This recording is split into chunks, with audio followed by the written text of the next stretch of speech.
Hear the beat, feel the heat on the street. Feel the pink travel TV's got folks on their feet. From the islands to the cities, it's all in view. It's more fun in the Philippines, yes it's true. Kumusta mga Lods? Welcome back sa ating channel.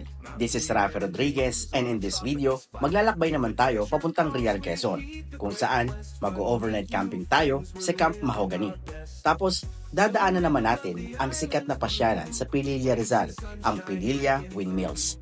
Tapos, hahanap tayo ng mga kainan natin. So paano mga Lods? Tara!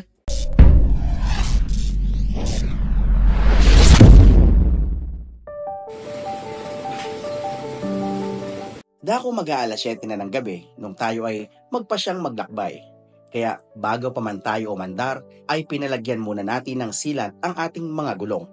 Medyo nahirapan pa sila sa paglalagay dahil barado na ang pito nito, pati ang kinakabitan nito. Kung kaya sobra talaga silang nahirapan sa paglalagay nito. Dakong 9:30 PM na tayo nang marating natin ang arko ng Pagsanhan, Laguna. Dahil madilim nga at umuulan ay hindi na natin na-record ang ating night ride. Malakas talaga ang ulan at hangin ng panahong ito. At madilim pa sa kalsada. Narating ko naman ang Camp Mahogany, dakong mag-aalas 11 na ng gabi. Dahil pagod na din ako at madilim na, ay ipinagpabukas ko na lang ang pagre-record ng video. Sumunod nga lang pala ako sa mga tropa ko dahil nabalitaan ko na dito nga daw sila nagpunta. At kinaumagahan nga, ganito naman ang itsura ng lugar.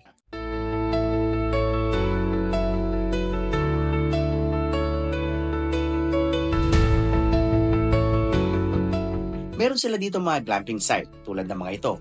May kubo, treehouse, at meron din silang function hall. 50 pesos naman ang entrance fee para sa day tour at 100 pesos naman for overnight.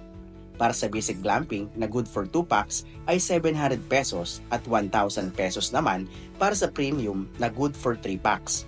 Pwede kayo dito mag-swimming. Meron ding ATV, archery, at may trekking din. Tapos, pwede pa kayong gumawa ng bonfire dito. Tampok sa lugar na ito ang maliit na falls na ito na ginawa ng catch basin or pool. Tinatawag nila itong Tipuan Falls. Kung may dala naman kayo mga motor, ay 50 pesos naman ang parking fee. Malinaw din at malinis ang ilog dito, lalo kung hindi umuulan. Kaya pwede din kayong mag-swimming at tumambay dito. Bago ka nga pala mapunta dito, ay madadaanan mo pala ang wood bridge nila. At dahil maulan nga at maputik sa lugar, ay hindi na natin nilibot ang kabuuan ng lugar. So camping na lang talaga yung mangyayari. Saka pwede magluto, hotdog, basic foods. Makakabayad pa tayo. Mag-iitan na. Walang cake ah. Seafood rice. Seafood rice. Kira sa aso. Sa manok. Yung mga manok, bag.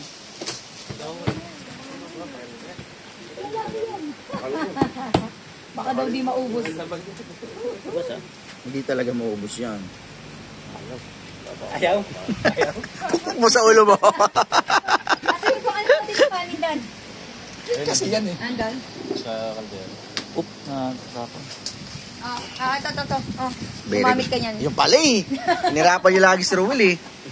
Hindi, kasi sabihin mo naman, sa daot lang ni Rapi yan. Tiki ba na? Tangin naman, libreng content pa kayo. Wala nga may content eh. Eh, natulog ka eh. Dapat restaurant eh. Titan sana. Dapat restaurant. Pero pwede na to. Laban na to. Sinigang. Sisig. Hindi natin naiinit ah. Sisig sinigang? Sisig. Okay na yan. Ito pinagburo. Ito ba nung pag-yun? Huwag yung tatanggalin nyo. Dati, nagbabro ako yung Diba? tapan. Kasi ito, ubusin mo no. Para ano? First Wala, blood. wala kutsara. Ay, yung paper ano. Kakambyo ko lang. Hindi, dyan na kayo.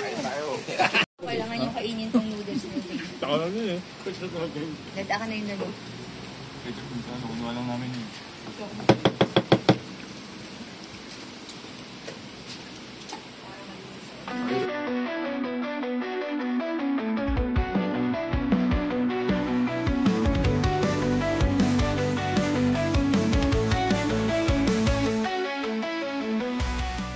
Matapos naman dito sa Real Quezon, biyahe naman tayo papuntang Pililla Rizal, kung saan makikita natin ang mga naglalakihang mga windmills na ito.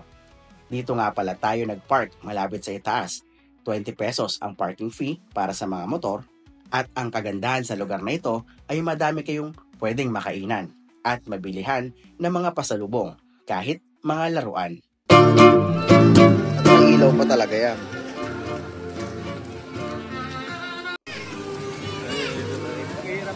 Oh, go. Test flight, test flight. Test flight.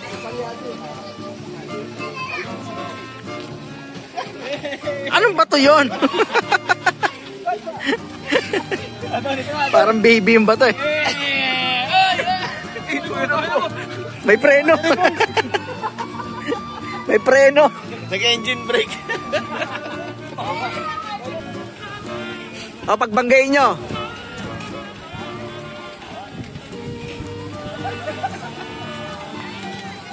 Uy, galing na sa kanya, no?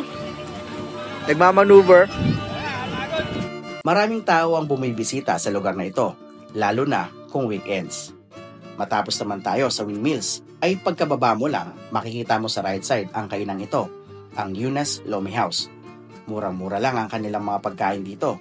At ang in-order nga pala natin ay ang Lomi All-In na good for sharing for only 95 pesos. At shinare ko nga pala ito sa aking tropa dahil di ko talaga ito kayang ubusin. Madami pa kayong pwedeng mapagpilian na mga affordable foods dito.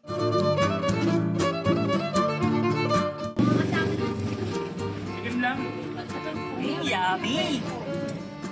At ayan nga mga lods, ang ating maiksing paglalakbay sa Real Quezon at Pililla Rizal. Dahil wala naman talaga ito sa ating ruta, ay ito muna ang ating vlog sa lugar na ito.